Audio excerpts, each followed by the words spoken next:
Good morning. It is a fresh one out here in northeast Victoria this morning.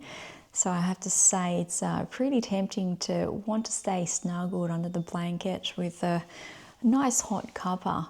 But I am all rugged up and I'm ready to head out there with my camera and just enjoy the stillness, the fresh air and the sounds of early morning birds, which probably, unlike me, have already well and truly started their day. So let's get going, shall we? Today I'm keeping things simple. No frantic chasing, just a relaxed day of bird photography in winter.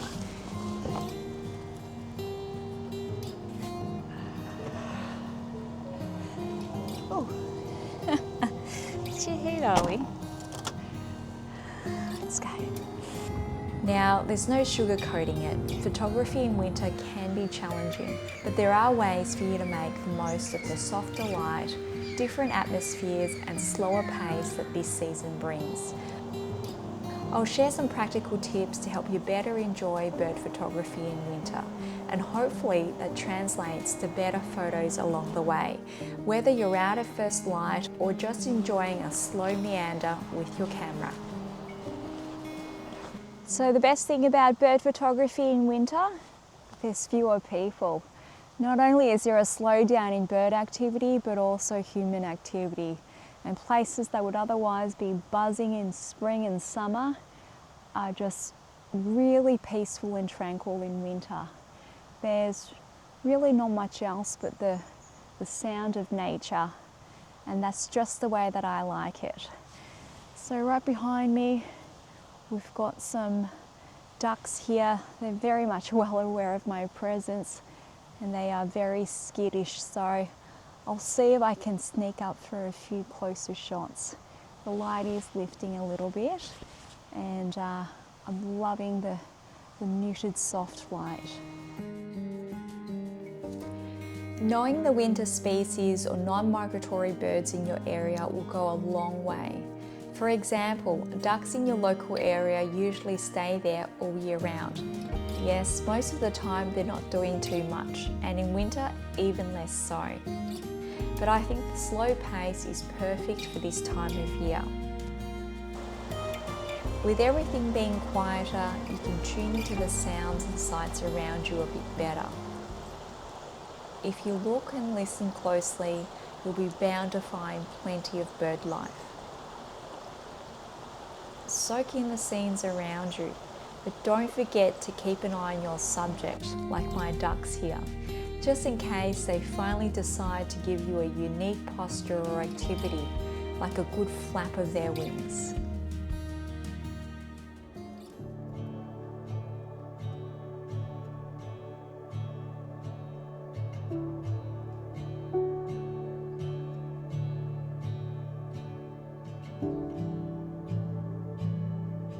While overcast conditions can be ideal for a lot of reasons, some of which I'll touch on later, the winter sun can also be great.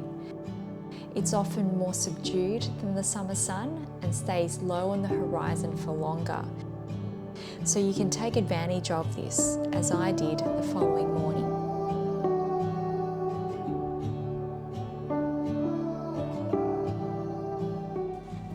Of course, it probably goes without saying that if you're comfortable, you'll have a better time out and you'll want to stay out for longer.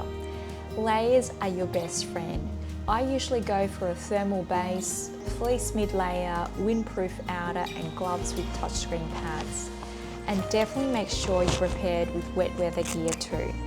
These neoprene camouflage lens covers are a great way to keep the rain out. Alternatively, something simple and cheap like a shower cap can also work a treat.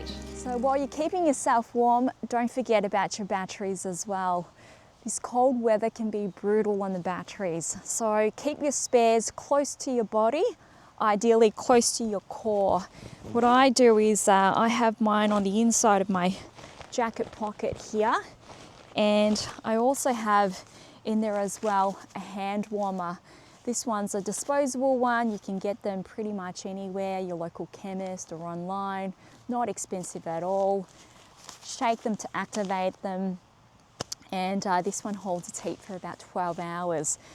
Keeps your hands nice and warm, and also your batteries as well. So I just chuck it into there, and then that way I don't have to worry as much about my batteries draining too quickly.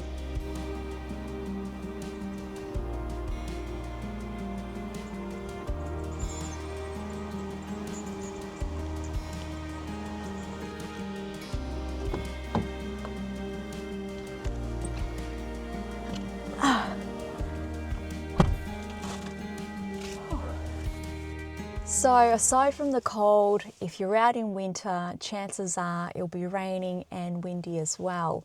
But instead of just not heading out at all or ending your day early, well, you can use your car as a sort of mobile hide. It provides good cover, keeps you comfortable and also warm. And sometimes I do this in summer as well. I jump in the car to get some shade and hide from the sun for a little while. So take your long lens with you, and if you've got a TC, bring that along as well. That gives you reach sitting in the car, and sometimes it's the best thing to do, just to relax for a little bit and wait it out, and you'd be surprised, sometimes you can get some pretty good photos from the lazy method of staying in your car.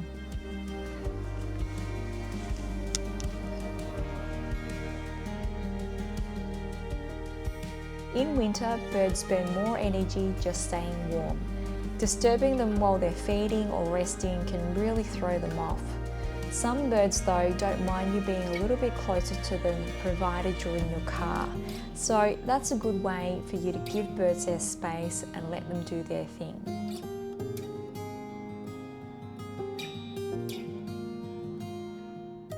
So with more bare branches and muted colours in the landscapes, winter can offer a great chance to simplify your compositions. No shortage of kookaburras this morning. I've got one just in front of me and the light is nice and dappled and muted, so let me see what shots I can frame up.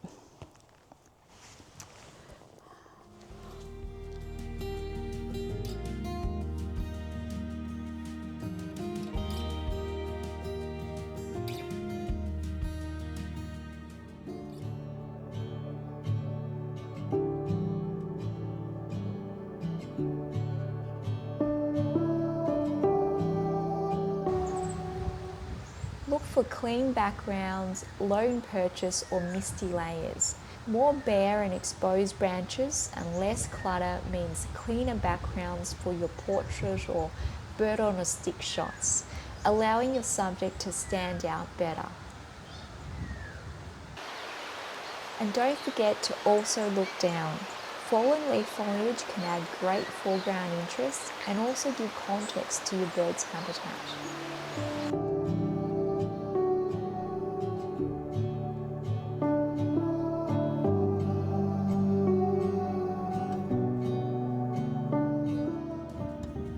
This time of year brings a different kind of beauty. Soft light, gentle tones, maybe even a bit of mist. Let those elements do some of the storytelling in your images. You don't need a rare species or perfect lighting to create something beautiful. Winter can be a blessing for bird photography. So the muted light and overcast conditions can be great sometimes for capturing details in, for example, bird feathers, and getting those gentle, flattering tones without the harsh shadows. And if the light is good, you can try for some backlit or side-lit shots. And if you're looking for a habitat shot and there's misty conditions or it's raining like it is right now, try to incorporate those elements into your frames. And sometimes it can make for quite a dynamic photo, capturing your bird in the rain, I think.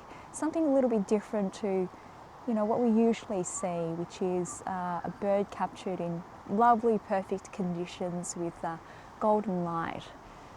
So certainly a great opportunity to experiment, but I should get some shade now or some cover because it is getting a little bit wet.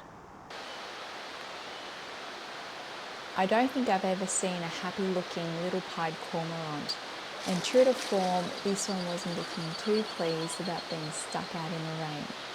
But nonetheless, it obliged me with something different, some miserable wet weather poses.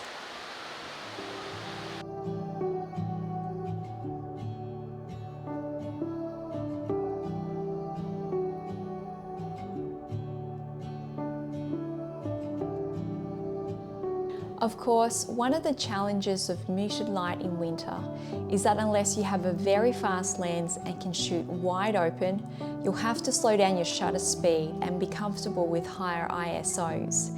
You can see in some of these photos the awfully high ISOs I had to accept, even at incredibly slow shutter speeds. But if you know the limits of your camera, your images will often clean up okay with denoising software, and being restricted to slower shutter speeds offers great opportunities to experiment.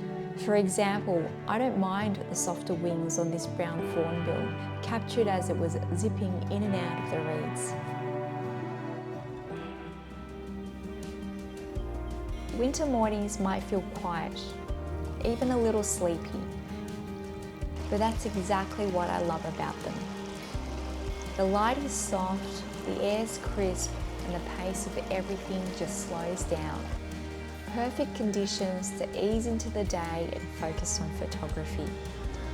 Although quieter, birds are still active, just in a different rhythm. Take your time, there's no rush. Bird photography doesn't always have to be high stakes or fast paced. For me, nothing beats spending some quiet time in nature, watching the birds around me go about their day, each with their own unique charm and character. Thanks for watching. Shoot respectfully, tread lightly, and I'll see you in the next one.